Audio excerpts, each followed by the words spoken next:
گھر میں زبردستی داخلہ،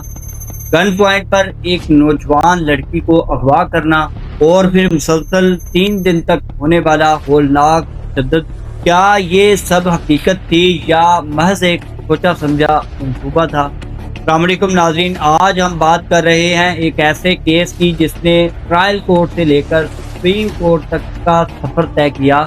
کہانی شروع ہوتی ہے 11 جنوری 2020 کی درمیانی رات، جب محمد اشفاق اپنے گھر پہنچا تو اس نے دیکھا کہ اس کی بیٹی ہمنا بی بی جو ہے گھر موجود نہیں ہے۔ اس کے مطابق جب میں نے اپنی بیٹی کی تلاش شروع کی تو میرے ہمسائے صابر نامی شخص نے مجھے بتایا کہ صفدر نامی ایک شخص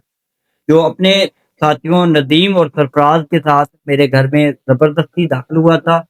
اور میری بیٹی امنہ بی بی کو اپنے ساتھ موٹر سائیکل پر اغوا کر کے لے گیا ہے۔ 11 جنوری کو یہ لڑکی اغوا ہوئی، 13 جنوری کو یہ بازیاب ہو کر واپس آ گئی اور اس نے یہ بتایا کہ اس کے ساتھ مسلسل 3 دن تک زیادتی کی گئی اور اسے تشدد کا نشانہ بنایا گیا۔ 16 جنوری کو صفدر علی اور اس کے ساتھیوں سرفراز اور ندیم کے خلاف انڈر سیکشن 376 اور 365 بی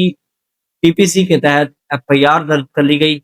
ٹرائل کورٹ نے فیصلہ سناتے ہوئے سرفراز اور ندیم کو باعزت بری کر دیا، لیکن صفدر علی کو سزا سنا دی، جس کے خلاف صفدر علی نے لاہور ہائی کورٹ میں اپیل کی، لیکن لاہور ہائی کورٹ نے بھی 14 اپریل 2022 کو فیصلہ سنایا اور اس کی سزا کو برقرار رکھا۔ لیکن جب یہ کیس سپریم کورٹ پہنچا تو اس کیس میں ایسے حقائق سامنے آئے جنہوں نے اس کیس کا نقشہ ہی بدل کے رکھ دیا۔ سب سے پہلے سپریم کورٹ نے نوٹ کیا کہ 11 جنوری کا وقوع تھا، 13 جنوری کو لڑکی واپس آ گئی، لیکن ایف آئی آر 16 جنوری کو کروائی گئی۔ یہ 3 سے 4 دن کی تاخیر ظاہر کرتی ہے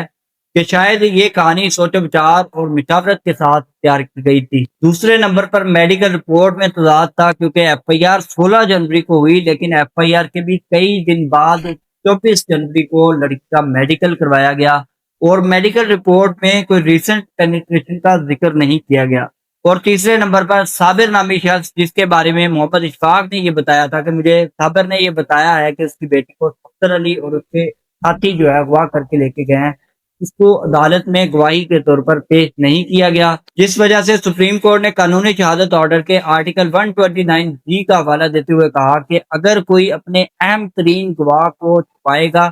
تو یہ سمجھا جائے گا کہ اگر وہ عدالت میں آ کر سچ بول دیتا تو وہ ان کے کیس کے خلاف جاتا۔ اور اسی بات پر سپریم کورٹ نے Lal Khan versus the state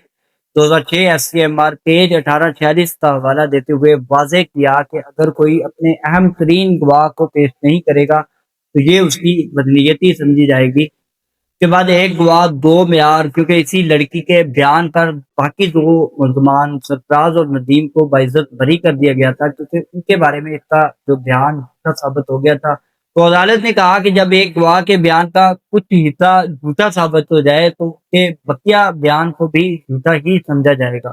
اور صرف اسی کے بیان پر ملزم کو سزا نہیں سنائی جا سکتی۔ آخرکار 7 اپریل 2025 کو سپریم کورٹ کے جسٹس محمد ہاشم خان کاکڑ اور جسٹس اشتیاق ابراہیم نے اپنا فیصلہ سنایا اور عدالت نے قرار دیا کہ تقاضا اپنے کیس کو شک و شبہ سے بالاتر ثابت کرنے میں پوری طرح ناکام رہا ہے، جس وجہ سے عدالت نے ملزم صفدر علی کو شک کا فائدہ دیتے ہوئے باعزت بری کر دیا اور اسے فوراً رہا کرنے کا حکم دیا۔